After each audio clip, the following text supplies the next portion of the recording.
Alors, c'est une séance qui s'intéresse à la syncope.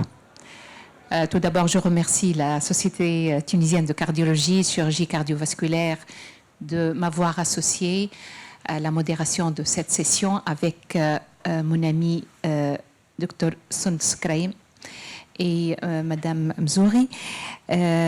Donc, c'est une séance qui s'intéresse à la syncope. Donc, aussi bien l'aspect diagnostique par les imageries non invasives, la génétique, mais aussi avec un volet thérapeutique. Et sans beaucoup tarder, je vais donner la parole au professeur Ikram Kamoun qui va nous parler de l'apport de l'échographie dans le diagnostic de la syncope. Alors, merci beaucoup, cher modérateur, cher ami. Bienvenue à cette session. Donc, j'ai le cas d'un patient âgé de 51 ans qui a présenté en 2003 une syncope. Une tachycardie ventriculaire a été objectivée, mal tolérée, et ça a été réduit par choc électrique externe. Après, donc, à distance, son examen physique, ses examens biologiques étaient normaux. Alors, son électrocardiogramme montrait à l'époque des ondes T négatives en entéroseptal, donc une ischémie sous-épi en entéroseptal, en dehors d'un bloc droit, avec des extrasystoles ventriculaires à type de retard gauche et d'axe supérieur. À l'époque, il y avait une dilatation des cavités droites avec altération de la fonction systolique du ventricule droit. La coronarographie était normale, il était mis sous traitement à base de bêta-bloqueur et le Holter sous traitement a montré de rares extrasystoles ventriculaires. Ça a été décidé chez lui un défibrillateur, mais il a été perdu de vue pendant plusieurs années. Il revient en 2024 pour une autre tachycardie ventriculaire. Il était vu aux urgences d'un autre hôpital. Il a eu un choc électrique externe. Donc, ils ont objectivé effectivement une tachycardie ventriculaire, retard gauche, de la dissociation auriculo-ventriculaire et par contre ici, il y avait un axe qui est inférieur. Puis, il a été mis sous traitement à base de bêta-bloqueur et d'amiodarone. Alors, l'ECG chez nous, on a une ischémie sous-épicardique en entéroseptal avec un délai, donc un retard d'activation terminale sur le QRS qui dépasse les 55 millisecondes. Son échographie, donc toute récente, a montré une dilatation des cavités droites avec des diamètres au niveau infundibulaire de 44 mm, aussi bien proximal que distal, un diamètre basal VD à 52 mm et un diamètre médian à 45, donc franchement dilaté. Altération de la fonction systolique longitudinale, un pic S' bas, une TAPS qui est aussi basse, avec une fraction de raccourcissement à 21%, donc réduite. Alors, on coupe parasternal petit axe, où vous devinez l'aspect très trabiculé du ventricule droit. On coupe apical. Vous avez en fait des troubles de la cinétique segmentaire avec un aspect anévrismal localisé. Vous voyez ici, en fait, il y a un aspect anévrismal avec un petit thrombus dedans. C'est surtout visible sur l'incidence d'avant. Alors, le ventricule gauche, c'est une fonction qui paraît préservée entre 50 et 55%. Et donc, ce patient, on a suspecté chez lui ce qu'on appelle une cardiomyopathie arythmogène du ventricule droit. Alors, elle est récemment définie par le dernier consensus européen en 2024 comme étant une maladie du muscle cardiaque qui va être caractérisée par une cicatrice non ischémique qui prédispose surtout à cette instabilité rythmique ventriculaire. Alors, il faut savoir que le diagnostic de cette cardiomyopathie arythmogène a beaucoup évolué avec le temps. Initialement, on parlait en 1994 de dysplasie arythmogène du ventricule droit, avec les premiers donc, critères diagnostiques, le premier système de scoring. C'est un système qui était très spécifique, mais malheureusement, il passait à côté des formes précoces de la maladie. En 2002, on a découvert les premiers gènes liés à cette maladie. En 2010, on a eu donc un task force avec une révision des critères diagnostiques de cette maladie, qui mettait en exergue surtout les mesures quantitatives à l'échographie et à l'IRM, donc des mesures bien définies avec des paramètres de diamètre de chambre de chasse, de la fraction de raccourcissement de surface à l'écho et des paramètres à l'IRM. Donc ça mettait donc en accent tout ce qui est imagerie multimodale dans cette pathologie. Par contre, il n'y avait pas aucun signe en faveur de l'atteinte du ventricule gauche dans cette maladie. En 2017, on a eu donc le concept de cardiomyopathie arythmogène. En 2020, c'est l'Université italienne de Padua qui a révisé les critères.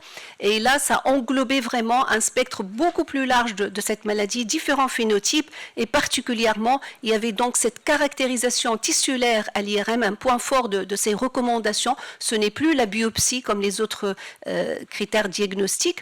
Et donc, ça, je laisserai le soin, bien sûr, à mon ami Hend pour le détailler. Et en 2024, tout a été révisé, donc un consensus très récent qui a essayé de réaffiner les critères avec surtout ce concept de scaling arythmogénique cardiomyopathie. Effectivement, dans ce consensus, on a toujours ce système de 6 critères. Ça n'a pas changé du tout depuis les premiers. C'est toujours 6 critères qui sont utilisés. Je vais me focaliser sur les critères morphofonctionnels par rapport à ma présentation. Donc, les critères majeurs pour l'atteinte du VD, il faut avoir une anomalie de la cinétique segmentaire, c'est obligatoire, associée à un des éléments, soit des paramètres de dilatation du ventricule droit, soit des paramètres de dysfonction systolique. Mais l'élément fort dans ce consensus, c'est l'indexation par rapport à la surface corporelle, c'est la distinction entre hommes et femmes et même des valeurs spécifiques pour l'athlète. Du côté gauche, ça a été aussi raffiné dans le même sens, mais ça reste un critère mineur, le critère morphofonctionnel. C'est plutôt pour l'atteinte gauche, ça serait plutôt les critères majeurs sont au niveau de la structuration, donc tout ce qui est caractérisation à l'IRM. Donc, pour le diagnostic, quand on a au moins un critère majeur ou mineur morphofonctionnel et ou structurel du ventricule droit, c'est là où on vérifie si on a associé un critère majeur ou mineur morphofonctionnel et ou structurel du VG, on parlera de forme biventriculaire. Si on n'a pas, on restera dans la forme donc de cardiomyopathie arythmogène du ventricule droit. Si on n'a aucun critère pour le ventricule droit, là, il faut qu'on ait un critère majeur structurel du ventricule gauche, et donc là, c'est l'IRM, associé, là, la mutation génétique s'impose, il faut la confirmer pour retenir le diagnostic, parce que c'est pas évident, vous allez voir avec les diagnostics différentiels. Donc, en termes d'atteinte gauche, c'est vraiment l'IRM au premier plan. Donc, si on revient à notre patient, il avait les anomalies de la cinétique segmentaire, la dilatation ventriculaire, la dysfonction systolique. Il avait aussi un critère majeur électrique, c'est cette négativation des ondes de T en antéroceptal en dehors d'un bloc droit. Comme critère mineur de dépolarisation, c'est ce délai d'activation terminale allongé, plus que 55 millisecondes. Les arythmies, il avait une TV, mais c'est vrai que ce n'était pas un axe supérieur pour dire que c'est un critère majeur. Et puis en reprenant l'interrogatoire, il avait un garçon, un fils, qui a eu une syncope lors d'un match de foot. Il a été par la suite implanté d'un DEF, mais je n'ai pas le diagnostic certain du cardiomyopathie arythmogène, donc ça reste quand même un critère mineur. Donc l'échographie, c'est la première modalité d'imagerie à faire chez ces patients qui ont une cardiomyopathie arythmogène. C'est un diagnostic qui n'est pas toujours facile, il nécessite une certaine expertise. C'est surtout parce qu'on sait qu'avec le VD, il y a beaucoup de limites. Des problèmes de géométrie, de position. On ne peut pas avoir toutes les parties du VD sur la même coupe, comme le VG. Il y a les trabéculations des fois exagérées, particulièrement dans ces formes de cardiomyopathie arythmogène. Il y a la charge dépendante de ces cavités, donc ce n'est pas toujours évident. Alors l'évolution des critères, ce qu'on a eu au tout début, c'était des critères échographiques basés sur des diamètres. Et puis pour la fonction, c'était la fraction de raccourcissement. Mais avec le dernier consensus, cette fois-ci, c'est des volumes. C'est soit à l'écho, soit à l'IRM. Donc c'est des critères beaucoup plus robustes. Et à côté des paramètres conventionnels qu'on a l'habitude de faire, il y a aussi une place très importante pour les paramètres avancés, les nouveaux paramètres, que ce soit le strain, que ce soit l'échographie 3D. Alors le strain, c'est surtout une place très importante pour les stades précoces de la maladie. C'est des paramètres qui sont très reproductibles et ça va donner une idée sur la fonction régionale, sur la fonction globale contractile, mais surtout aussi on va voir sur la mécanique du myocarde ventriculaire droit, comme cet aspect-là, donc au Doppler tissulaire, ça c'est l'aspect d'une contraction de paroi d'un muscle normal ventriculaire droit. Ça c'est des formes asymptomatiques, donc c'est des formes précoces. On commence à avoir une certaine hétérogénéité dans la contraction des parois, et puis quand on est dans les formes avérées, eh ben là c'est des hétérogénéités beaucoup plus parlantes. Le 3D par contre, ça a une grande place dans les formes avancées. Donc on parle d'une dysfonction VD quand on a une FE en 3D qui est inférieure à 40%.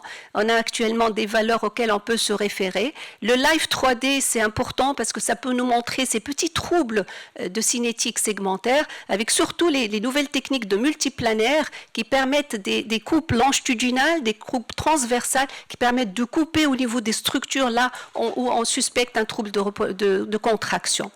Alors, ces paramètres figurent actuellement dans la liste des paramètres échographiques à utiliser, ces paramètres avancés avec la valeur pour le strain global, la valeur pour la dispersion mécanique, la valeur pour la FE 3D. Alors, pour tout ce qui est critères au Doppler tissulaire, il faut se méfier, il faut utiliser les valeurs avancées dans les études qui ont utilisé des logiciels dédiés au VD. Parce qu'il y a des logiciels dédiés au VG qu'on extrapole pour le VD, ça vraiment, c'est pas très fiable. Revenons à notre patient, donc on lui a fait cette étude fine du ventricule droit, et là, effectivement, on avait une réduction du strain longitudinal global à moins de 13%. Alors, le strain, on peut le faire sur les 6 segments, septum et paroi libre, mais on peut aussi le limiter à la paroi libre du ventricule droit, c'est le cas ici, et on voit bien cette hétérogénéité de contraction, on voit bien au niveau jaune, c'est la contraction retardée de la partie sous-tricuspidienne qui est touchée chez ce malade, avec donc une dispersion mécanique allongée. Le 3D, donc on a eu une FE 3D à 30%, on a donc en live 3D très bien les troubles de la cinétique très localisés, et puis avec ces techniques multiplanaires, vous voyez très bien le thrombus ici, en regard de la région anévrismale. Donc c'est vraiment une résolution très intéressante avec ces nouvelles techniques. À côté du diagnostic, donc il y a cette valeur pronostique de l'échographie. La présence d'une dysfonction VD s'associe à un mauvais pronostic. Avoir encore une dysfonction biventriculaire, c'est encore pire. Le type qu'on peut avoir sur le strain est déjà prédictif d'événements rythmiques.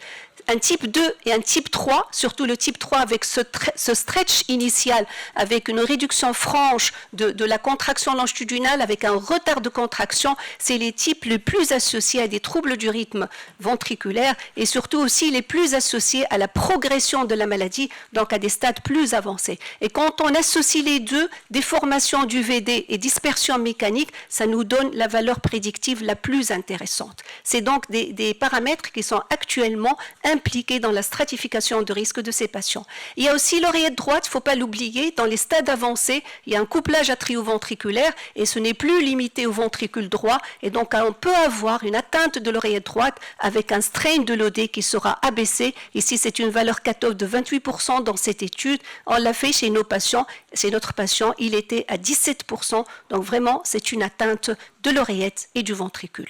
L'échographie a aussi une valeur dans le screening pour les membres de la famille de ces patients-là. Et dernier point, elle a une valeur dans le diagnostic différentiel, mais là je ne vais pas m'attarder du tout parce que c'est l'IRM qui est supérieur. Et il y a la tachycardie ventriculaire idiopathique, ça c'est une imagerie qui va être normale. Il y a le cœur d'athlète qui peut avoir une certaine dilatation, mais il y a des paramètres où la fonction est bonne.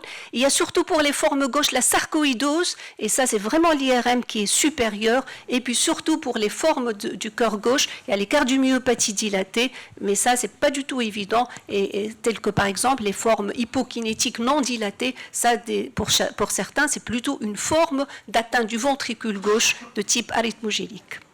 En conclusion, donc, il y a beaucoup d'updates dans la valeur diagnostique de cette pathologie. Donc, on a eu beaucoup d'évolutions des critères diagnostiques, incluant donc l'imagerie. L'échographie, c'est un important rôle pour le diagnostic, mais aussi pour le screening, pour la stratification prognostique. Les nouvelles techniques, le strain, c'est surtout pour les stades précoces et pour la stratification, et le 3D, c'est plutôt pour les stades tardifs. Je vous remercie. Merci beaucoup, Ekram, pour cette excellente présentation.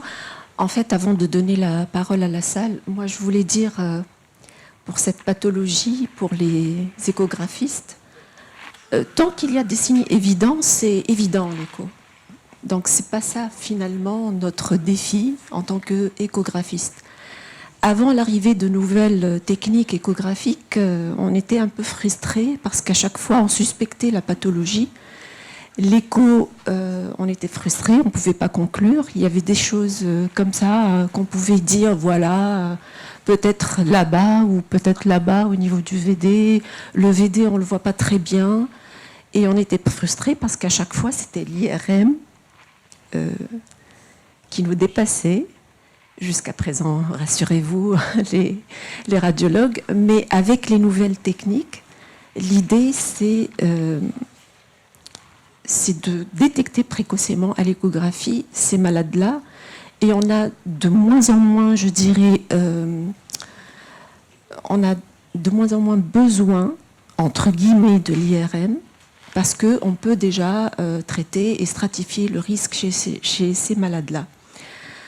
Alors, ma remarque par rapport au volume, vous avez bien dit volume, c'est plus pratique. Moi, je suis un peu sceptique là-dessus, parce que tout le monde sait, tous les échographistes savent que volume VD, c'est pas toujours évident, hein, même en 3D. Hein. Donc franchement, laisser de côté les diamètres, moi je suis pas d'accord. Il faut quand même laisser ces diamètres, parce que le VD, même si le volume, je dirais, dépasse un certain seuil, dans la dysplasie, c'est pas du tout pathognomonique de dysplasie. Et la dysplasie, c'est plutôt des localisations qu'on connaît tous, c'est-à-dire apex, base et infundibulum. Donc franchement, je ne suis pas tout à fait d'accord, même si la littérature le dit, pour les volumes. Oui, les volumes, mais il ne faut pas négliger les petits anévrismes comme ça localisés, comme tu l'as très bien dit pour la 3D. Des fois, on peut tout avoir normal et juste une toute petite excroissance, je dirais, au niveau de basal, peut tiquer sur le diagnostic. Et c'est pourquoi, effectivement, les troubles de la cinétique segmentaire, dans les critères majeurs, doit exister. Voilà, doit associé exister, à d'autres, mais elle doit exister. Pour moi, c'est beaucoup plus important que les volumes. Oui. Donc, c'est bien que tu aies fait cette mise au point qui est très, très importante et très intéressante. Je ne sais pas si avec ces outils échographiques, là je vais choquer un peu les radiologues, est-ce que l'IRM va encore avoir quelques indications? L'IRM, je ne sais pas. À l'IRM pour le VG, aucun ne peut la remplacer. Je vais te donner le micro. Donc, on va voir les radiologues parce que, franchement, moi, j'ai envie d'être indépendante et je n'ai pas envie de dépendre des radiologues. Ça choque un peu, mais voilà. Madame Calais, justement, pour rebondir ce que vous avez bien dit, justement, j'ai eu, pour explorer, en étant rythmologue, des troubles d'exstabilité ventriculaire, j'ai adressé des IRM cardiaques, bon, pas à nos experts à l'Ariana, et j'étais choquée d'avoir trois fois successives des conclusions avec des VDA. Je me dis, écoutez, la dysplasie n'est pas aussi fréquente que ça, donc c'est pas normal. Donc je me fierai plutôt à l'échographiste, au diagnostic échographique, plutôt que se faire interpréter son IRM par, désolé, nos amis radiologues, de non-experts en IRM cardiaque. Parce que là, on risque d'avoir beaucoup de faux positifs. Franchement, Martin, c'était vraiment choquant. Je me suis dit 3 fois de suite, la même personne qui m'envoie avec des comptes rendus, parce que je suis rythmologue, tu m'envoies avec un compte, parce que comme si le compte rendu, la demande a été faite par un cardiologue censé être rythmologue, donc pour me faire plaisir, elle m'envoyait de... Voilà, c'était là. Mais je me fie aux échographistes, en fait. Moi, je pense que pour l'atteinte du VD... Merci, en tout cas, pour cette... Tu me rassures. Alors, pour l'atteinte du VD, c'est clair que l'échographie oriente énormément. Ça, c'est clair. Et l'IRM va affiner encore ces paramètres. Mais pour le côté gauche, et je pense que là, Dr Neji, c'est une place indispensable. Déjà, dans les critères diagnostiques récemment révisés, le seul critère majeur, c'est plutôt à l'IRM. Il n'y a pas de critère majeur à l'échographie pour le VG. Alors, peut-être Madame Neji va nous éclairer. Allez, donc voilà. Je vais essayer de défendre la chapelle.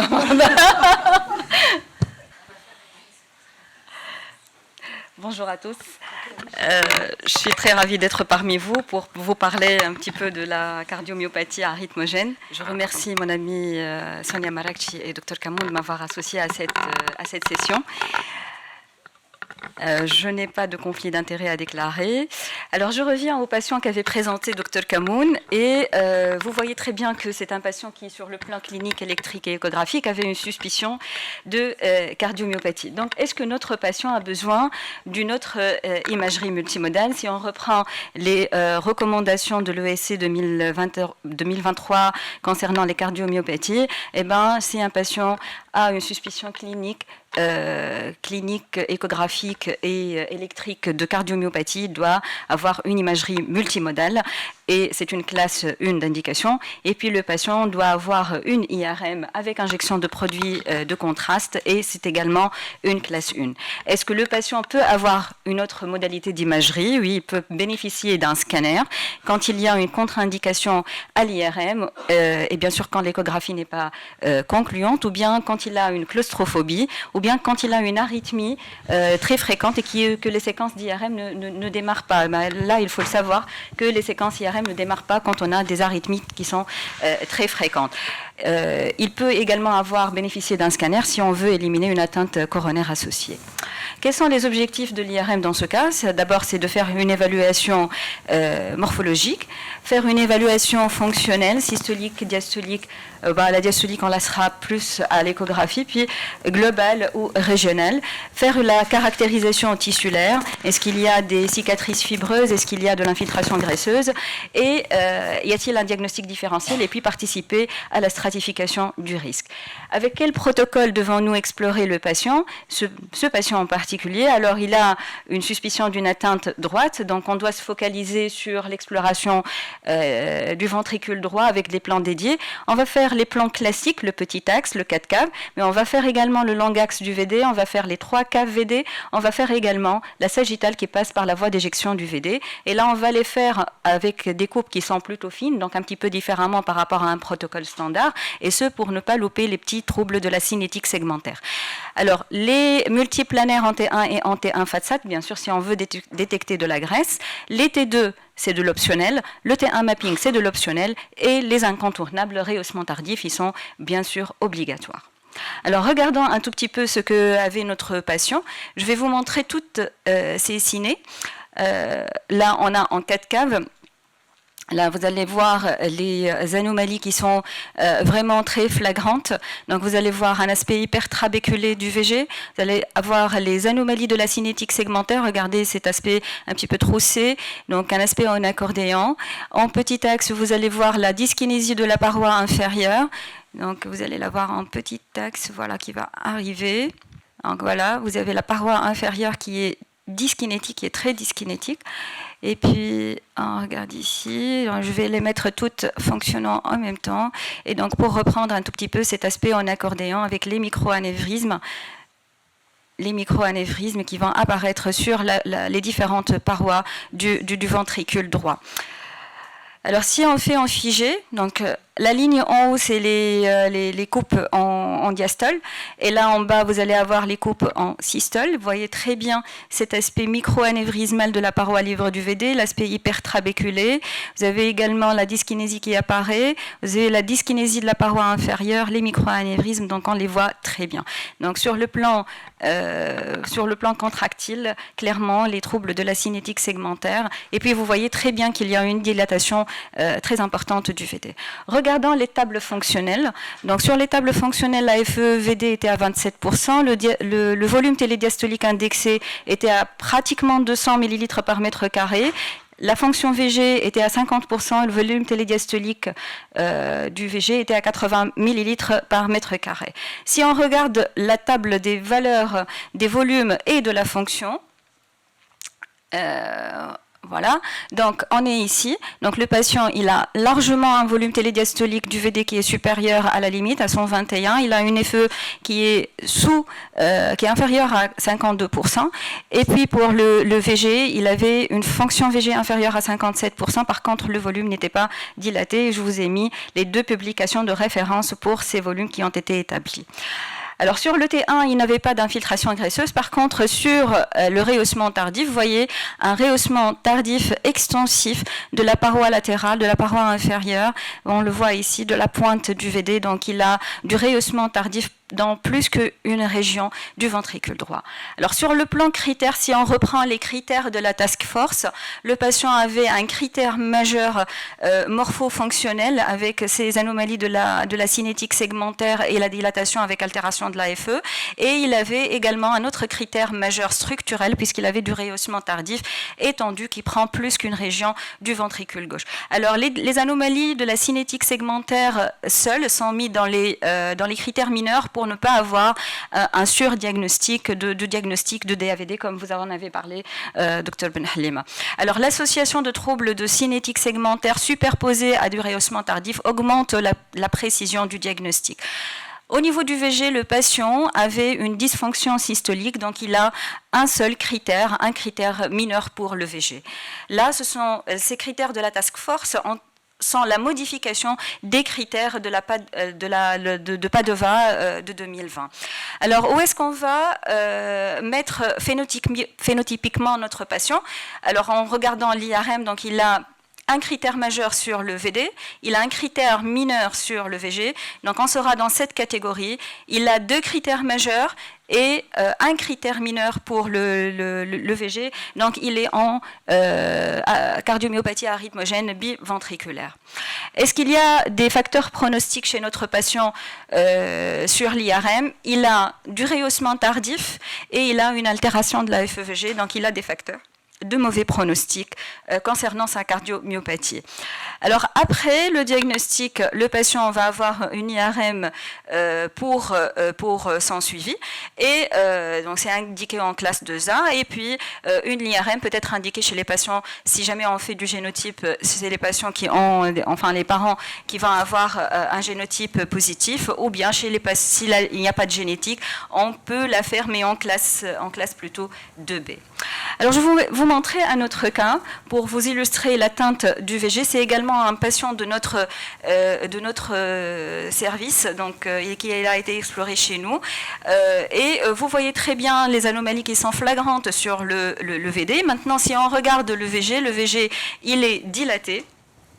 Donc si la ciné, elle va reprendre, vous allez revoir que le VG, il est dilaté, qu'il y a également des anomalies de la cinétique segmentaire qui sont habituellement, vraiment qui sont exceptionnelles à voir. Et si vous regardez très bien, regardez, vous avez des liserés noirs à l'intérieur, regardez ici, vous avez beaucoup d'artefacts à l'intérieur du myocarde, et ça, c'est l'artefact de la graisse. Et quand on regarde la paroi latérale du VG, vous allez voir comme si on a mordu à la paroi du VG, c'est ce qu'on appelle le bite-like sign, et ça témoigne de l'infiltration graisseuse de la paroi myocardique. Et quand on regarde les tables fonctionnelles, il a une altération biventriculaire de la fonction, et puis il a une dilatation biventriculaire. Alors, quand on a regardé les T1, vous voyez ici très bien cet hypersignal dans le septum interventriculaire, dans l'infundibulum pulmonaire, dans la paroi inférolatérale et latérale du VG. Quand on a fait la saturation du signal de la graisse, tout devient noir. Toute la graisse, elle va devenir noire. Et ce patient, après quelques années, il a été implanté d'un DEF. Et puis, à un moment donné, il a fait une complication. Donc, j'ai profité de son scanner qui a été fait pour la complication, pour vous montrer cette infiltration graisseuse. Donc on peut la voir très bien, aussi bien à l'IRM qu'au scanner. Donc regardez cette interface qui est irrégulière avec le VD. Regardez ici sur les différentes reconstructions en petit axe, regardez l'infiltration graisseuse ici. Regardez ici au niveau de l'infundibulum pulmonaire et également sur les différentes parois, aussi bien du VD que du VG. Alors pour ce patient en particulier, il n'y avait pas de rehaussement tardif. Et donc si on regarde les critères du VG chez ce patient-là, on aura sur les critères de Padua 2 critères mineurs et un seul critère mineur sur le VG ici. Donc, pour la graisse, alors la graisse, elle va, sa détection est un petit peu, parfois, nous met parfois en défi sur le VD. Par contre, si elle est sur le VG, elle va donner ce bite-like pattern. Il y a généralement une superposition avec le rehaussement tardif, mais ce n'est pas une atteinte qui est spécifique de la maladie. Et c'est pour cette raison qu'elle ne fait pas partie des critères diagnostiques, mais par contre, elle va améliorer la spécificité diagnostique si elle existe. Donc, on a de la graisse chez les sujets âgés, dans les parois antérolatérales, apicales, même sur la voie d'éjection du VD. On peut l'observer chez les patients obèses. On peut l'observer en cas de séquelles d'infarctus dans la cardiomyopathie dilatée ou bien parfois dans les valvulopathies. Alors, le rehaussement tardif dans le phénotype gauche, donc, il va être visible chez la moitié à 2/3 des patients. Il est dans la région sous-épicardique ou bien intramyocardique linéaire qui va prendre plus que 3 segments. Et on va éliminer l'aspect patchy, l'aspect focal, qui vont se voir plutôt, par exemple, dans les myocardites. On va éliminer également les rehaussements tardifs au niveau des points d'insertion du VD sur le VG, puisque c'est des rehaussements qui ne sont pas spécifiques. Et avant le LGE, avant l'apparition du rehaussement tardif sur le VG, on peut avoir des élévations du T1 sur le T1 mapping. Voilà un exemple de ce ring-like donc, qui apparaît. Et quand on le voit, ce ring-like, on doit peut-être évoquer quelques petites mutations génétiques, notamment de la desmoplaquine, de la filamine C, de la phosphoflambine. Y a-t-il des diagnostics différentiels pour le ventricule gauche? Oui, il y en a. Et principalement, c'est la cardiomyopathie dilatée, la myocardite et la sarcoïdose. Et là, on va reposer sur plusieurs éléments, la fonction ventriculaire, la dilatation, le type du rehaussement tardif, son insertion, son siège, son étendue, etc. Et puis, est-ce qu'il y a des patterns qui vont essayer qui sont vraiment typiques d'un diagnostic particulier? Par exemple, pour la dysplasie arythmogène du VD, on ne parle plus de cette terminologie, c'est l'aspect en accordéon. Par exemple, la sarcoïdose, c'est le hook sign, c'est un type particulier de rehaussement tardif. Donc, quels sont les messages que l'on a? Donc, l'IRM, elle est obligatoire pour le diagnostic des cardiomyopathies arythmogènes selon les recommandations de la task force. Et puis, l'IRM, elle permet de reconnaître 3 phénotypes, le ventricule droit dominant, le ventricule gauche dominant, le biventriculaire, qui peuvent être des diagnostics définitifs borderline ou possibles. L'IRM doit être faite par des protocoles qui sont adéquats, et donc c'est pour cette raison que parfois on peut vous donner des résultats qui ne sont pas précis. Il faut avoir les plans orthogonaux, il faut voir tous les plans du VD, donc il ne faut pas dire on va raccourcir l'examen, le patient ne va pas rester quand même 1 heure dans l'IRM. Là, il faut vraiment prendre son temps pour faire cette exploration. Et puis, la fonction ventriculaire et le rehaussement tardif sont des facteurs pronostiques, et j'espère que je vous ai convaincu de faire des IRM à vos patients. Merci beaucoup, Dr Neji, pour ces très belles images d'IRM. Et puis, pour une question de timing, nous laisserons la discussion à la fin. Et on passe au côté rythmologique. Et donc, j'ai le plaisir d'appeler le Dr Badenko, qui va nous répondre à la question: faut-il ablater ou implanter un défibrillateur quand il y a des arythmies ventriculaires? Bonjour à tous, donc chers collègues et mesdames et messieurs les chairmen. Merci beaucoup pour l'invitation. Voilà, donc je vais avoir le plaisir de discuter avec vous de la prise en charge rythmique de ces cardiomyopathies, avec la question cruciale, ablation ou implantation de défibrillateurs chez ces patients pour des arythmies ventriculaires. Alors tout d'abord, la question sous-tend directement la stratification du risque rythmique chez ces patients. La complication majeure et bien connue de ces patients, ce sont les complications rythmiques, avec des arythmies ventriculaires, des tachycardies ventriculaires et des fibrillations ventriculaires. Donc, on a déjà vu là dans les présentations précédentes qu'il y a un groupe, une task force là sur ces cardiomyopathies arythmogènes qui est très active et qui a beaucoup évolué ces dernières années. Néanmoins, sur la stratification du risque, ça reste très complexe. Et actuellement, on peut raisonner un peu comme d'autres cardiomyopathies avec des patients à haut risque. Donc ça, c'est le flowchart qui est issu de la conférence de consensus là, de 2015. Des patients à haut risque, des patients à risque intermédiaire et des patients à bas risque. Donc ça sous-tend directement l'idée qu'il n'y a pas de réponse blanc ou noir. Donc il y aura des patients avec des indications évidentes, des patients avec peut-être des non-indications évidentes, mais entre les deux, il va falloir que vous réfléchissiez avec des staffs pluridisciplinaires qui vont intégrer les échographistes, les imageurs et les rythmologues pour stratifier le risque de ces patients. Alors, en termes de high risk, clairement, les patients qui sont de la prévention secondaire après un arrêt cardiaque, de la TV soutenue ou une dysfonction VD ou VG sévère ou les deux sont à haut risque et relèvent de l'implantation d'un défibrillateur. Donc, vous voyez, ça, c'est assez clair. À la limite, on peut ne pas revenir dessus, quoique j'aurai une petite note à la fin là-dessus.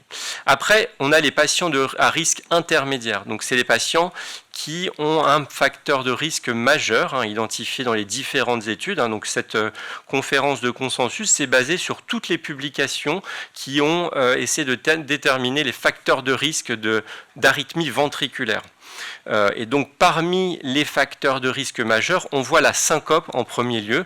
Donc ça, si on veut faire un petit écho à notre patient sur la présentation précédente, clairement, on a un patient qui requiert un défibrillateur, on est d'accord. On a également la présence de TV non soutenue, la présence de dysfonction VD modérée. Donc là aussi, sur la stratification du risque, l'imagerie est capitale pour apprécier ces paramètres, notamment VD. Et donc dans ces patients, la task force propose un défibrillateur en classe 2A. Et puis après, il y a des facteurs mineurs qui sont les autres paramètres, notamment de morphologie et aussi génétique. Et après, des patients qui ont une cardiomyopathie sans ces critères ces facteurs de risque, chez qui on va plutôt ne pas implanter de défibrillateur. Donc voilà, donc ça c'était la task force, c'est repris un peu directement pour ce qui est des indications de défibrillateur dans les recommandations de l'ESC, puisque les patients en prévention primaire sont implantés de défibrillateurs en classe 2A en présence d'une cardiomyopathie arythmogène avec une syncope arythmique. On retrouve la notion de dysfonction VD et VG sévère et également de dysfonction VD et VG modérée associée à des tachycardies non soutenues et éventuellement la stratification du risque avec la stimulation ventriculaire programmée, mais la place reste un peu discutable. Pour les patients qui ont un haut risque les hauts risques de troubles du rythme, cette stratification peut être optimisée avec la SVP. Encore une fois, les études sont un peu discordantes. Quand on regarde la prise en charge secondaire des troubles du rythme ventriculaire chez ces patients, dans les recommandations, c'est présenté comme ça et c'est très intéressant pour répondre à notre question puisqu'on voit qu'ils mixent directement le défibrillateur et l'ablation. Ça veut dire que les deux sont déjà dans la prise en charge du malade. C'est peut-être pas l'un ou l'autre, mais vraiment les deux qu'il faut considérer. Donc en prévention secondaire, pas de discussion, on met le DEF en cas de tachycardie ventriculaire non tolérée hémodynamiquement ou d'arrêt cardiaque. Il y a une notion dans les traitements que j'évoque maintenant, puisque c'est cette diapo là sur les recommandations, sur la place des bêta-bloquants. On prescrit beaucoup de bêta-bloquants à ces patients. Il n'y a pas de niveau de preuve clinique de haut niveau, néanmoins c'est largement admis. Et ça c'est une notion importante, puisque les bêta-bloquants, ils ont un impact directement sur la prise en charge des troubles du rythme, puisqu'ils vont favoriser de ralentir les tachycardies ventriculaires. Donc en cas de patient qui présentera des récurrences de tachycardie ventriculaire, le traitement bêta-bloquant aide à ce que les tachycardies soient moins rapides et souvent mieux tolérées. Et donc j'arrive sur la diapositive suivante sur la présentation de ces arythmies dans les patients qui ont des cardiopathies arythmogènes du VD.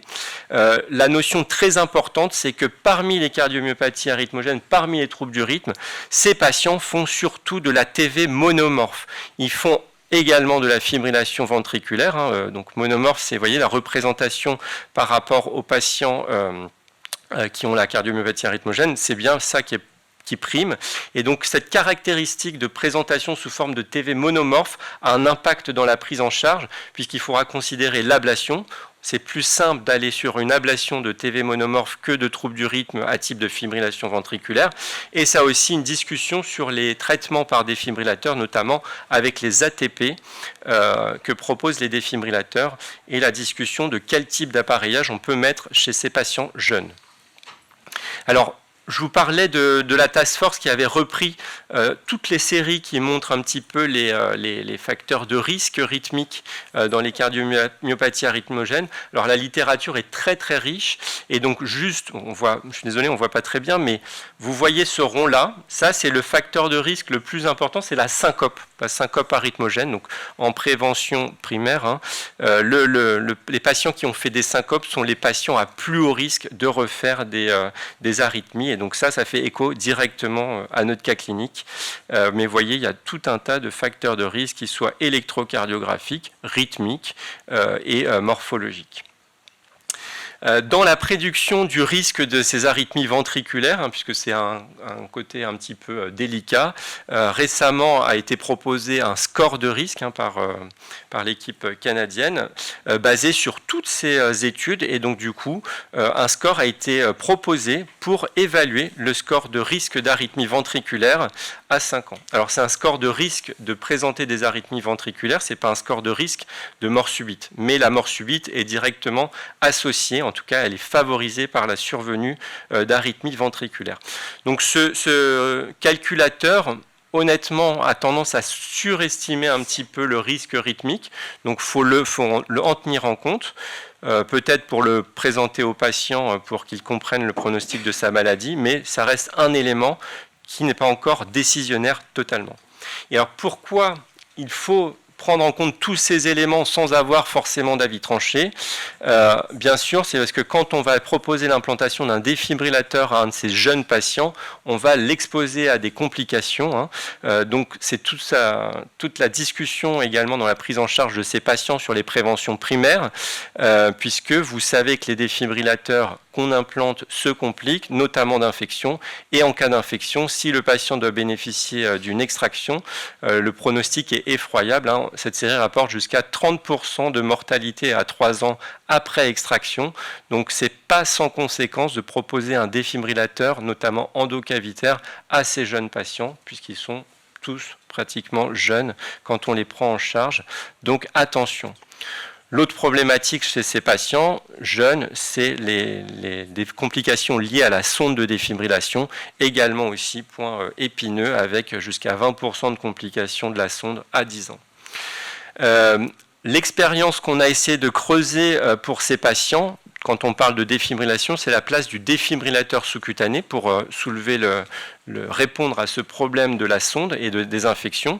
Et donc vous voyez que sur la série française de défibrillateurs sous-cutanés, donc c'est quasiment 5000 patients implantés entre 2012 et 2019, nous avons 60 patients qui ont été implantés pour une cardiomyopathie arythmogène du VD, beaucoup de prévention secondaire, et les résultats, les voici sur un suivi médian de 39 mois. On a 23% des patients qui présentent des thérapies appropriées, mais également 25% des patients qui présentent des chocs inappropriés.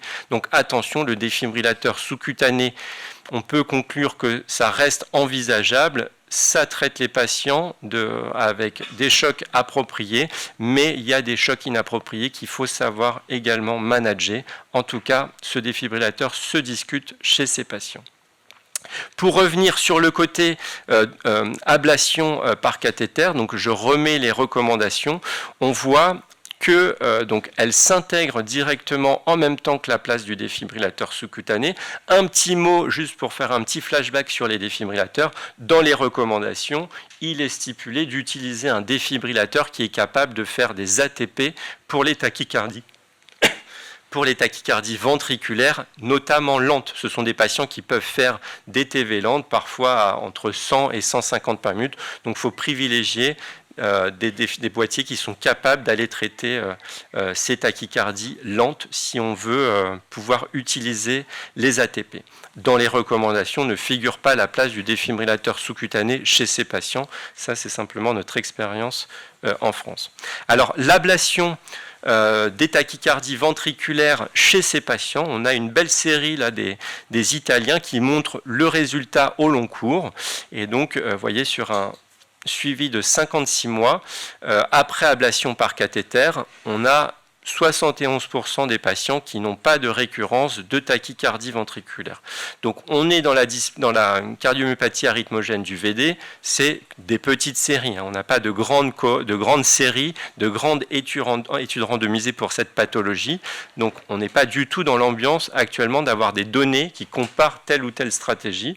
Donc il faut prendre toutes ces présentations justement avec des éléments de réponse, mais il n'y aura pas de vérité absolue dans ce que je vais pouvoir vous présenter aujourd'hui. Néanmoins, 71% de patients sans récurrence après une ablation de tachycardie ventriculaire, ça reste un résultat très encourageant. Vous voyez néanmoins qu'il y a souvent besoin d'avoir recours à plusieurs procédures, hein. Quand on voit des ventricules droits aussi pathologiques, vous pouvez imaginer sur le substrat arythmogène qu'il y a une multitude de circuits. Et l'autre message important, c'est que 63% des patients ont besoin d'avoir des procédures endocavitaires associées à un abord épicardique, puisque le substrat est épicardique dans cette cardiomyopathie arythmogène du ventricule droit. Et comme ça l'est bien stipulé dans les recommandations, la place d'un centre expert est capitale. Et alors cette ablation par cathéter, vous voyez, ça c'est la réduction à droite des charges en arythmie ventriculaire avant la procédure, et après on réduit drastiquement la survenue de troubles du rythme ventriculaire. Et ça, ce sont les médicaments antiarythmiques utilisés avant, en noir l'amiodarone, en rouge le sotalol et en jaune les bêta-bloquants seulement. Vous voyez qu'après l'ablation, ça permet de modifier le traitement antiarythmique et on est quand même plus à l'aise d'avoir des patients essentiellement sous bêta-bloquants qu'une grosse proportion de patients jeunes sous amiodarone avec les complications qu'il peut y avoir au long cours. Hop là. Alors une ablation de tachycardie ventriculaire sur un patient qui a une cardiomyopathie arythmogène, effectivement c'est pas simple, il faut privilégier l'abord épicardique. On a des ventricules droits qui sont souvent assez dilatés, pathologiques avec plusieurs circuits. Et donc là je vous ai mis l'approche qu'on a assez régulièrement. On intègre toujours l'imagerie, donc ici le scanner, à nos systèmes de cartographie pour aller sur l'ablation par cathéter. On fait une carte endocavitaire du ventricule droit. On voit sur cette zone inférolatérale une petite zone pathologique qui est bien plus nette en épicardique. Et cette zone est associée à des potentiels tardifs qu'on identifie clairement grâce à l'utilisation des cathéters haute densité. On peut voir presque en rythme sinusal les channels et les isthmes des tachycardies ventriculaires. Si le rythme sinusal ne suffit pas à nous donner les informations, on va pouvoir induire la tachycardie ventriculaire. Et c'est vrai que pour ces patients, encore une fois, qui font des TV pas trop rapides, on a souvent l'opportunité de faire une cartographie d'activation avec généralement une très bonne tolérance hémodynamique qui peut être aidée par des drogues de la dobutamine. Et vous voyez qu'on peut facilement mapper, même sur un gros ventricule, les circuits de tachycardie ventriculaire. On voit que le circuit il passe par un petit isthme entre deux cicatrices. Donc ça, la tachycardie passe en épicardique et l'ablation consistera à isoler cet isthme. Alors sur un gros ventricule comme ça, il va falloir répéter les stimulations pour voir si on peut déclencher toutes les arythmies. Bien sûr, traiter la tachycardie ventriculaire clinique quand on a le CG en 12 dérivations et puis aller chercher les autres arythmies, surtout si on veut réduire totalement le risque de récurrence de tachycardie ventriculaire chez nos patients. Et enfin, pour revenir sur nos experts et la task force, qui se prononcent un petit peu plus sur les ablations de tachycardie ventriculaire. Donc, il précise bien que l'ablation par cathéter est indiquée pour réduire la charge en arythmie ventriculaire chez ces patients, ou bien s'il y a eu une intervention du défibrillateur. L'approche épicardique est très importante, en tout cas elle est indiquée dès qu'il y a des récurrences après une ablation endocavitaire, mais elle peut être aussi utilisée comme procédure initiale, hein. Donc ça c'est pas ce qui figure dans les recommandations européennes, mais c'est évoqué par les experts. Clairement c'est l'attitude qu'on essaye de favoriser avec des résultats qui sont souvent meilleurs. Et donc Autre message important sur lequel je terminerai de la task force et qui peut faire émerger beaucoup de discussions, c'est que cette ablation par cathéter peut être un choix de première ligne pour des patients sélectionnés sans backup de défibrillateur. Effectivement, un patient jeune qui a fait de la TV bien tolérée hémodynamiquement, même si elle est soutenue, même si on a dû la choquer, une fois qu'il va être pris en charge avec des bêta-bloquants, l'ablation pourrait permettre de supprimer totalement le risque de récurrence et de lui laisser le temps par rapport à l'implantation d'un défibrillateur avec une borne surveillance effectivement. En tout cas, il faut savoir que l'ablation ne reste jamais de la prévention de mort subite, donc bien identifier les patients à risque de mort subite, mais le traitement de la mort subite, c'est le défibrillateur et c'est seulement lui. Pour conclure, donc à la question ablation ou défibrillateur, je dirais que c'est les deux qu'il faut considérer et les recommandations le mettent clairement puisqu'ils mixent les deux stratégies pour la prise en charge des patients. Il faut savoir que, d'une part, on a la gestion de la mort subite, donc c'est la question qu'il faut se poser, comment on prévient la mort subite chez nos patients, défibrillateur ou pas de défibrillateur. De l'autre côté, on a comment on va traiter les troubles du rythme ventriculaire chez nos patients, bêta-bloquant, sans beaucoup de preuves cliniques, l'ablation par cathéter, plus avec l'approche endo-épi. Et au milieu de tout ça, il faudra aussi intégrer le risque des complications du défibrillateur pour venir faire pencher la balance bénéfice-risque et prendre la meilleure stratégie pour nos patients. Voilà, je vous remercie pour votre attention. Merci. En fait, je vous félicite pour cette excellente présentation. On sait que le problème des défibrillateurs, c'est vrai que les défibrillateurs ils sont infinis, mais le plus souvent, comme pour ces cardiopathies, il y a souvent des sujets jeunes, et parfois ça... Merci. Et parfois, ça peut tourner au cauchemar, les implantations de DEF, de DVDA, avec des écoutes très difficiles à avoir, des bancs seuils avec des zones de fibrose qui sont étendues. D'autant plus qu'on a affaire à des sujets jeunes, donc qui sont plus exposés à faire des complications liées aux défibrillateurs. C'est vrai que même le SICD ne résout pas le problème dans la mesure où ils font souvent des TV monomorphes et donc ils ont besoin vraiment d'ATP. Donc c'est vrai que réfléchir et essayer de promouvoir une autre alternative pour la prévention à part le défibrillateur, ça semble être séduisant. On s'attendait à des résultats intéressants pour l'ablation par radiofréquence, mais je dirais, comme vous avez bien dit, que ce serait complémentaire. Le fait déjà de réduire le risque de choc inapproprié, de choc, et le fait de réduire le burden des arythmies, ça peut être déjà un acquis pour ces patients. Ah oui, tout à fait, c'est un objectif majeur pour ces patients. Après, effectivement, il y a... Le défibrillateur, ça reste une question très, très, très épineuse. Et vraiment, il faut, de toute façon, c'est des pathologies aussi qui évoluent. Donc, un circuit d'arythmie qu'on traite en 2024, il peut évoluer avec d'autres circuits dans 5-10 ans. Donc, il faut suivre ces patients. Après, moi, je pense, personnellement, pour ces jeunes patients, clairement, j'ai une attitude où je vais essayer de voir s'il peut avoir le défibrillateur sous-cutané. Et alors, je fais de l'ablation quotidiennement. Clairement, je pense qu'il vaut mieux privilégier une attitude d'ablation par cathéter chez ces patients jeunes. Réduire au maximum, quitte à faire 1, 2, 3 procédures.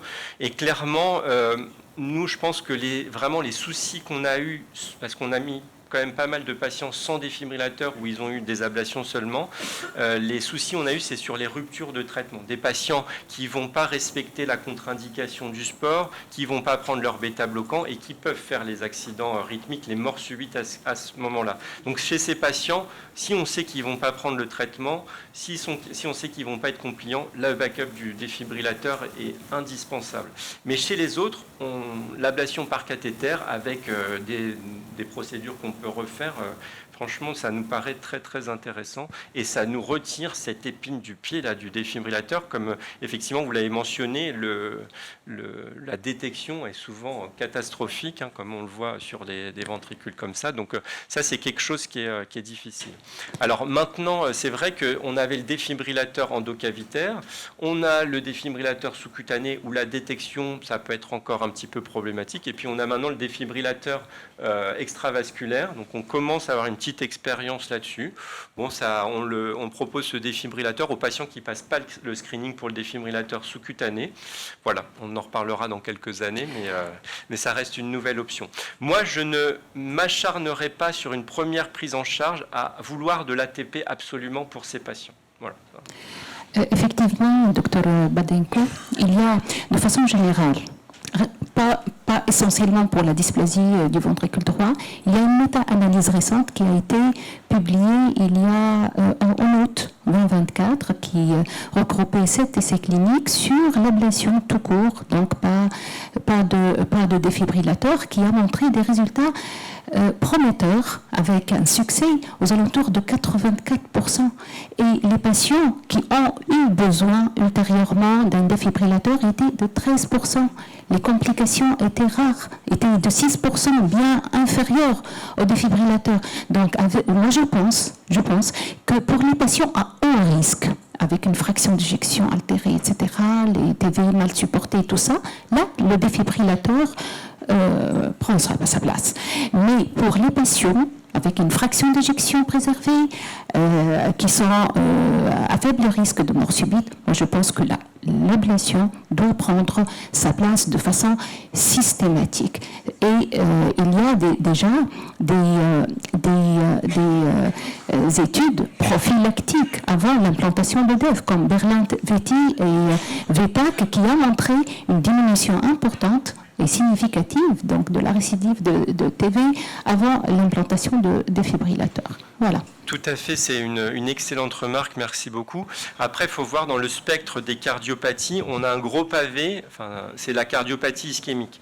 L'ablation de tachycardie ventriculaire sur la cardiopathie ischémique, sur une séquelle d'infarctus, c'est le cas clinique standard facile. Et donc, effectivement, il y a des études même en cours qui comparent directement ablation de TV pour des patients qui ont plus de 35% de FE versus défibrillateur. Donc ça semble intéressant, mais l'ablation, le résultat, il est peut-être un petit peu plus prédictible sur les TV ischémiques. Il y a plus de patients, donc on a plus de données scientifiques, et le substrat est souvent un peu plus simple, hors gros infarctus. À l'autre bout, on a les CMD, où on peut avoir du substrat diffus épicardique. Donc là, moi, clairement, je ne me mouillerai pas avec les données d'aujourd'hui à dire sur une CMD, j'ai fait l'ablation de TV, je suis content, je pense qu'il n'a plus de risque rythmique. Et puis, entre les deux, on a ces cardiomyopathies arythmogènes du VD, où on voit que le substrat peut être extrêmement important, comme le cas clinique qu'on a vu là. On s'attend que ce patient, l'ablation de tachycardie ventriculaire, ça va être un peu long, quoi. Mais on a des patients qui ont des atteintes beaucoup plus limitées, et donc chez ces patients, c'est intéressant. Mais du coup, il y a un spectre aussi qui est très très très large, et ça qui est difficile à prendre en compte. Mais c'est vrai qu'il faut avoir toutes ces notions en tête pour pouvoir discuter. C'est ça qui est très intéressant. Voilà, merci. Il y a une question là, Une question, oui. ou une remarque. Merci beaucoup. C'est vrai que c'est assez compliqué comme discussion, mais on a quand même publié un registre international sur les patients qui ont une dysplasie avec des TV bien tolérés sans atteinte ventriculaire gauche, donc des patients plutôt considérés à bas risque, qui ont été traités uniquement par ablation sans défibrillateur. Et ces patients, certes, ils ont des récidives de tachycardie ventriculaire, mais il n'y en a aucun qui fait de mort subite. Donc je pense que c'est chez des patients sélectionnés, je ne dis pas qu'il faut le faire chez tout le monde, mais chez des patients sélectionnés, ça semble quand même une alternative faisable. La méta-analyse a inclus une des études qui a inclus votre étude. Ouais. Très bien. Merci beaucoup. Maintenant, on va passer à la conférence suivante. Est-ce que la génétique peut aider, qui va être présentée par Madame Grangebach. Je pense que c'est la fille de Monsieur Irène Grangebach, un fidèle de la Tunisie. On a été éduqué par Hassim Chouecheler avec nous. Monsieur Irène Grangebach, quand il venait en Tunisie, pour nous, c'était un Tunisien, le grand chirurgien cardiovasculaire tunisien.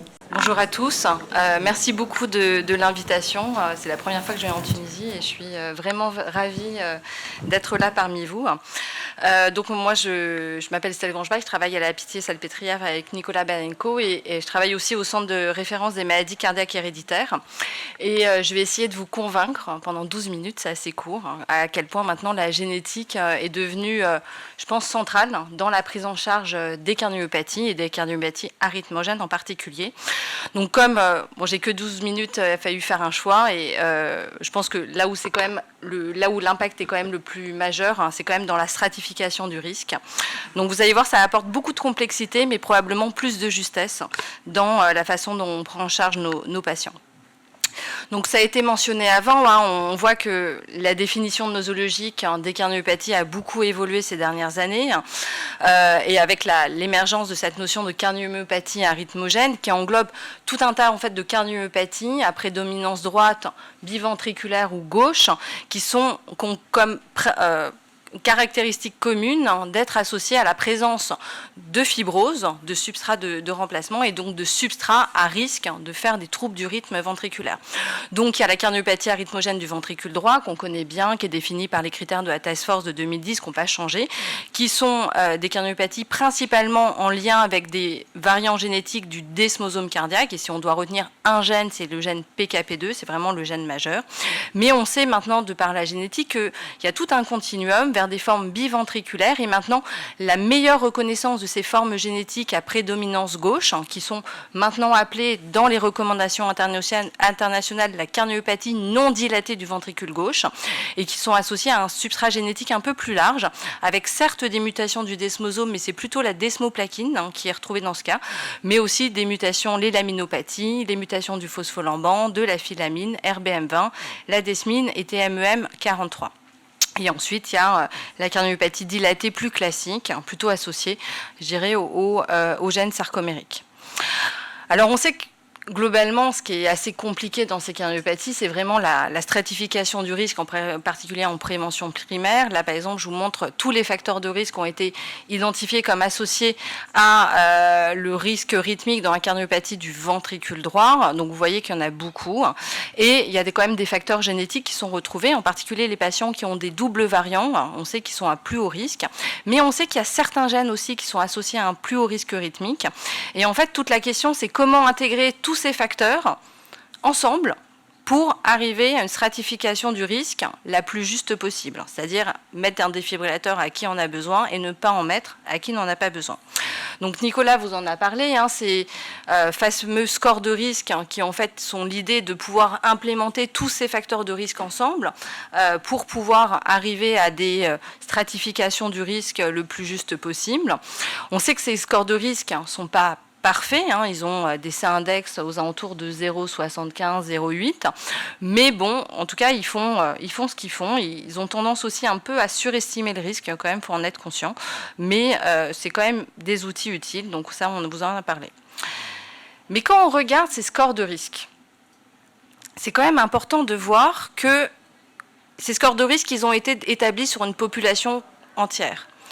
Mais quand on va regarder le génotype des patients, on se rend compte qu'il y a certains patients avec certains génotypes pour lesquels le score de risque est très bon. Et là, c'est ce qui a été montré. En fait, c'est le score de risque qui est très adapté aux patients qui ont des mutations PKP2. Mais quand on regarde les patients chez qui on ne retrouve pas de mutation, après un screening assez complet, ou des patients qui ont d'autres gènes, comme par exemple ici le gène DSP, on voit que le score de risque est très mauvais. Donc ça veut dire que si vous voulez utiliser ce score de risque, ou en tout cas ces stratifications de risque, il faut avoir le génotype sous-jacent, parce que si vous utilisez ce score de risque à un patient chez qui vous n'avez pas trouvé de mutation, clairement, vous allez vous planter, parce qu'en fait, ce ne sont pas ces critères de risque qui sont les bons. Et donc, on va de plus en plus finalement vers une stratification du risque gène par gène, parce qu'en fait, on se rend compte que les différents facteurs de risque, ils ne sont pas les mêmes entre un gène PKP2, un gène DSP, un gène TMEM, etc., etc. Et par exemple, dans les mutations PKP2, clairement, on sait que le sexe masculin est un facteur de risque. On sait que les hommes ont beaucoup plus de risques de faire des arythmies que les femmes. Maintenant, on sait, ça a été publié récemment, il y a un gros effort international, ce qui a été fait sur les mutations DSP, que finalement, dans les mutations DSP, ce sont les femmes qui sont plus à risque. Donc c'est quand même important de le savoir. Il y a des facteurs de risque qu'on va retrouver un peu dans toutes les, je dirais dans toutes les gènes. Les TVNS, ça ressort tout le temps. C'est pas dans les recommandations, dans les CMD, mais franchement les TVNS, ça ressort tout le temps. Et puis l'atteinte gauche et l'atteinte ventriculaire droite. Donc ça, c'est un nouveau score de risque qui vient de paraître sur les variants DSP. Et par exemple, quand on regarde les variants dans les gènes TMEM43, en fait, on n'a pas besoin de score de risque parce que 80% des patients en particulier quand ils sont un homme, auront fait un trouble du rythme ventriculaire droite avant 50 ans. Donc on sait que ces malades-là, si vous trouvez un variant dans TMM43, il va falloir les implanter, point. Il n'y a pas besoin d'aller faire des stratifications complexes de risque chez ces patients. Donc il y a un continuum avec la CMD, et en particulier la cardiomyopathie non dilatée du ventricule gauche, où quand même les choses ont énormément bougé. On sait que c'est des pathologies qui sont très hétérogènes sur le plan étiologique, mais les causes génétiques, maintenant, on considère que c'est à peu près 50% des cas quand même. Et puis on sait que la stratification du risque qu'on faisait jusqu'à maintenant, qui était sur la fraction d'éjection du ventricule gauche, elle est très mauvaise et que donc il faut que nos pratiques évoluent. Donc on en a parlé, hein, l'IRM est un facteur majeur de stratification. On sait que c'est bien meilleur dans les CMD que la fraction d'éjection, de savoir s'il y a de la fibrose ou pas, indépendamment de savoir si la fraction d'éjection est basse ou haute. Donc on va de plus en plus, en tout cas l'IRM a un apport majeur pour la stratification du risque. Mais on sait aussi que la génétique a un apport majeur et probablement que cet apport est indépendant de l'IRM. Parce que la question c'est est-ce que c'est dépendant ou indépendant? A priori c'est plutôt indépendant. Et on sait que dans les cardiomyopathies du ventricule gauche, si vous allez retrouver un variant génétique, votre patient va être plus à risque. Et que pour augmenter un peu la complexité de tout ça, tous les gènes ne sont pas exactement associés au même risque et que, par exemple, les gènes sarcomériques comme la titine sont probablement associés à un risque plus faible, alors que les gènes comme les gènes du desmosome, les lamines, les gènes non sarcomériques comme le phosphoamban ou RBM20 sont associés à un risque rythmique plus élevé. Et donc, en fait, on évolue complètement vers une évolution vers une stratification gène spécifique, où vous allez voir que chaque gène, en fait, a son calculateur de risque spécifique, parce que les facteurs de risque finalement ne sont pas exactement les mêmes. Et donc c'est vraiment un changement de paradigme qui a été inclus dans les dernières recommandations de l'ESC sur la prise en charge des cardiomyopathies du ventricule gauche, puisque vous voyez que si les patients ont une fraction d'éjection à plus de 35%, qu'est-ce qui arrive en premier dans l'algorithme? C'est la génétique. Et que si vous allez trouver un gène à haut risque, il faut faire une stratification du risque spécifique du gène, pour savoir s'il faut ou pas mettre un défibrillateur.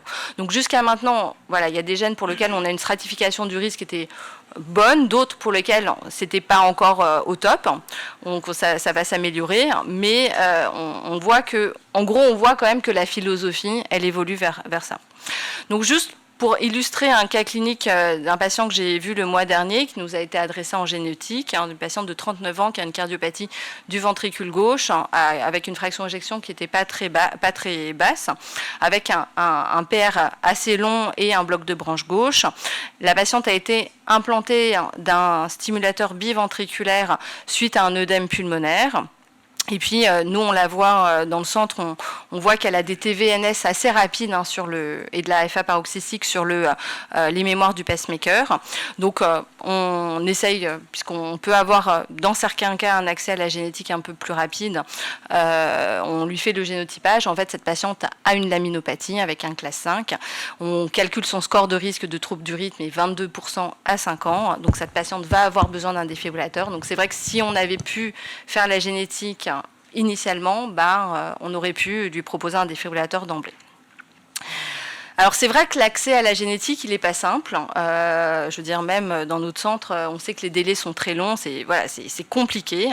Il y a des scores de prédiction de est-ce qu'on a la probabilité de trouver un variant génétique, comme le score de Madrid qui a été proposé dans les CMD, mais on sait qu'ils ne sont pas parfait quand même. Là, par exemple, pour cette patiente, j'ai calculé le score de Madrid qui est qu'à 13%, parce qu'en fait, il n'est pas, voilà, il est ce qu'il est, mais il n'est pas encore super parfait, quoi. Donc, il y a beaucoup de questions quand même à résoudre. La première, et je pense qu'on est tous, j'espère que je vous ai convaincu que la génétique, c'était important, mais c'est vrai qu'on dit que c'est important, mais il faut quand même qu'on puisse y avoir accès facilement. Alors, les coûts quand même du génotypage ont beaucoup diminué quand même depuis des années, donc c'est quand même, voilà, sur le plan du coût, c'est quand même plus simple. Mais il y a quand même le fait d'avoir accès à un centre qui pratique la génétique. Mais clairement, je pense que ça devient quand même incontournable. Voilà, je vous remercie. Je me permets de faire un tout petit peu de pub pour le centre de référence des maladies et la filière cardiogène, où il y a un site internet avec des ressources en ligne qui sont accessibles à tous sur la prise en charge pour les patients. Donc ça peut être utile pour les patients et pour les docteurs.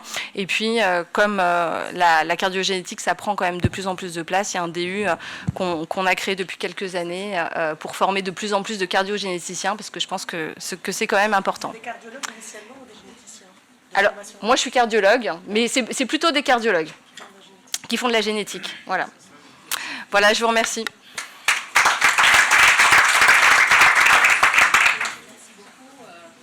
Pour cette très belle exposé. Alors, je vais vous poser une question sur un volet que vous n'avez pas abordé, notamment la syncope vasovagale.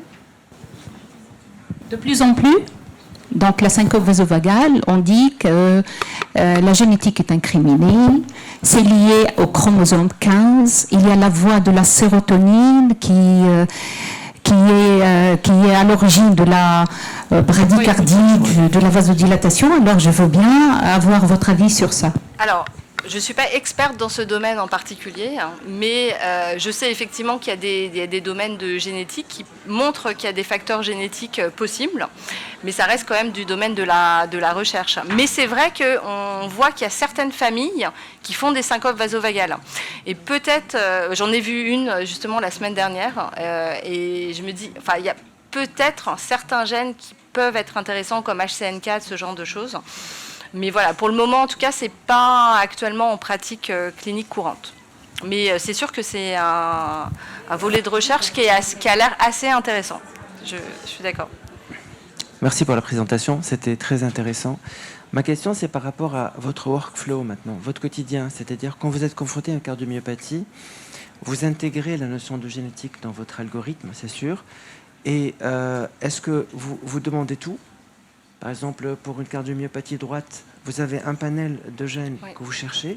Première question. Deuxième question, est-ce que vous pensez qu'au même titre que ce qui se passe maintenant en oncologie, on a maintenant des automates qui détectent maintenant les anomalies génétiques, est-ce qu'on sait qu'on va évoluer comme ça aussi en cardiologie? On va avoir des automates demain qui vont nous permettre, à la demande, de chercher des mutations génétiques particulières pour pouvoir avancer.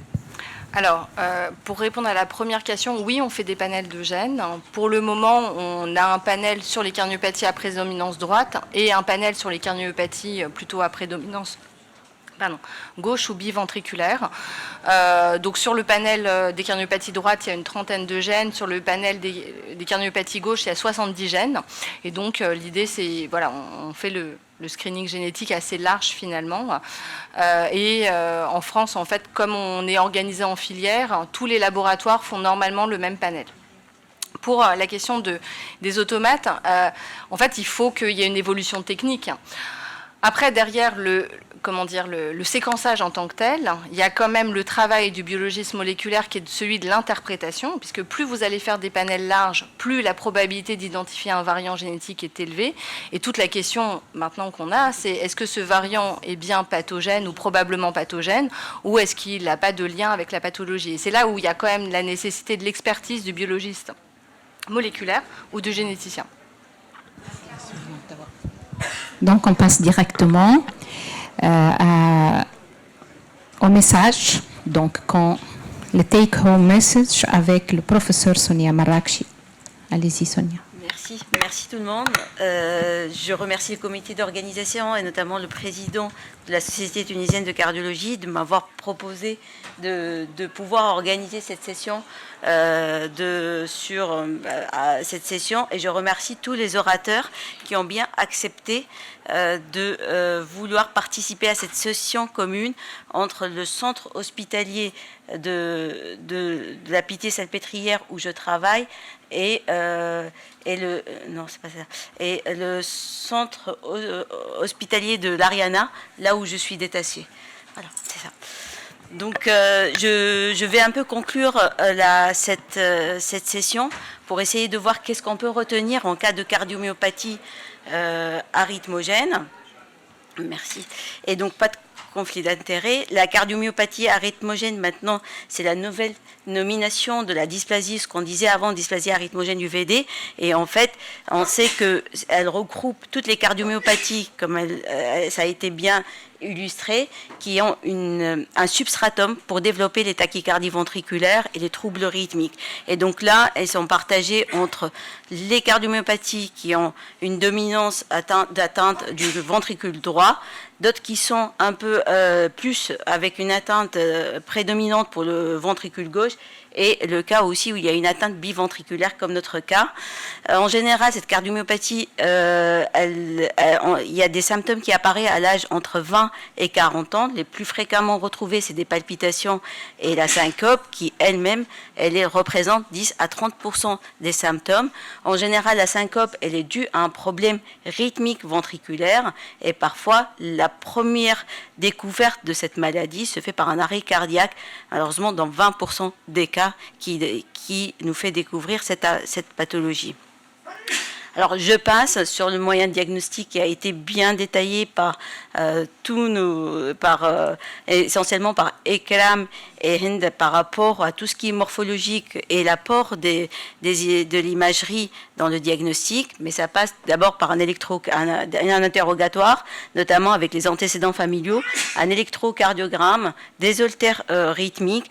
En plus de l'imagerie, on peut parfois être amené à faire même une biopsie myocardique. Donc pour ça, une fois que les diagnostics, tous les éléments ont été regroupés, ça nous permet finalement de faire le diagnostic de cette cardiomyopathie arythmogène sous la forme que ce soit une atteinte ventriculaire droite seule, biventriculaire ou ventricule gauche. Et comme ça a été aussi bien détaillé par Estelle, l'apport de génétique dans ces cardiomyopathies arythmogènes qui finalement vont nous permettre de classifier ces cardiomyopathies arythmogènes avec les mutations génétiques, soit en rapport avec une mutation des gènes de desmosome, les patients avec les différentes aussi, et ceux qui ne sont pas dus à la mutation, on détecte les gènes mais qui ne sont pas en rapport avec la mutation des gènes qui atteignent le desmosome, et qui on appelle notamment la génocopie, et ça permet aussi de mettre en évidence tous les patients qui sont porteurs du gène et qui n'ont pas encore déclaré la maladie, ce qu'on appelle les génotypes positifs et les phénotypes négatifs.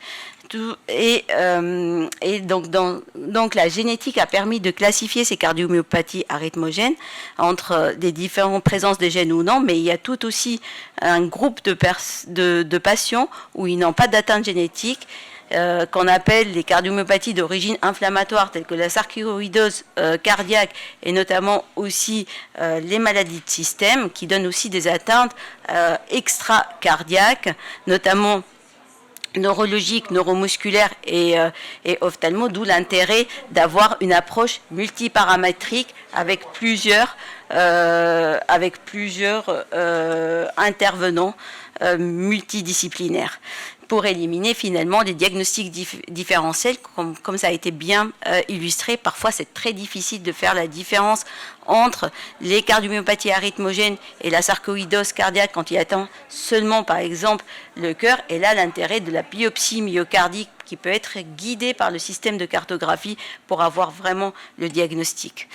Alors, la prise en charge de ces maladies, elle a pour but d'éviter, de minimiser le risque de mort subite, d'éviter la progression de cette maladie avec l'apparition des troubles rythmiques ventriculaires en diminuant leur charge, prendre en charge aussi notamment l'insuffisance cardiaque parce qu'il y a une altération de fonctionnement aussi ventriculaire et donc ça peut entraîner l'apparition d'une insuffisance cardiaque, que ce soit avec dysfonction ventriculaire droite ou gauche, et éviter les complications thromboemboliques.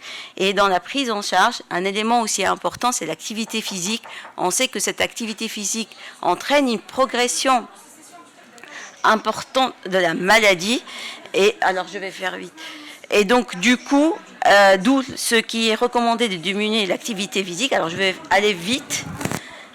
Le traitement pharmacologique, je ne vais pas trop en détailler. Bon, c'est la place des antiarythmiques, mais ça a été bien détaillé par Nicolas, donc je vais passer. En plus de ces antiarythmiques, il ne faut pas oublier le traitement de l'insuffisance cardiaque, qui est un élément important dans la prise en charge aussi de ces cardiomyopathies. Les anticoagulants pour les risques de complications.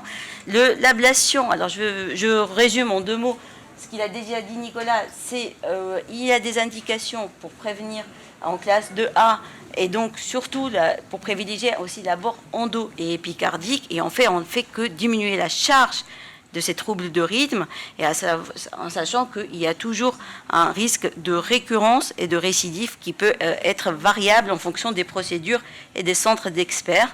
Ça n'empêche pas la pose de défibrillateur cardiaque dans les cas pour éviter vraiment la mort subite. Et comme ça a été bien détaillé par Nicolas, et comme le temps presse, donc je ne vais pas m'attarder, juste un mot, que ces patients sont jeunes et à un moment donné, ils vont être aussi sujets à une transplantation cardiaque. Et donc l'intérêt de bien les surveiller et de diminuer la progression pour retarder au maximum la transplantation cardiaque, qu'en elle-même, ils ont en post-transplantation de bons taux de survie par rapport à la transplantation, par exemple, d'un patient qui a eu une cardiopathie ischémique. Alors, ces patients-là, il sont nécessaires de les surveiller pour éviter la progression et adapter le traitement, donc par écho cardiaque, ECG et holter rythmique. Et je finis avec ces diapos pour dire que l'intérêt de la consultation de génétique des patients atteints et aussi bien de leur famille, puisqu'il a aussi bien un rôle diagnostique, pronostic. Voilà. Je vous remercie. La séance est terminée. Je suis désolée parce qu'on nous a vraiment bousculé. Donc c'était intéressant, mais on est obligé de donner la salle.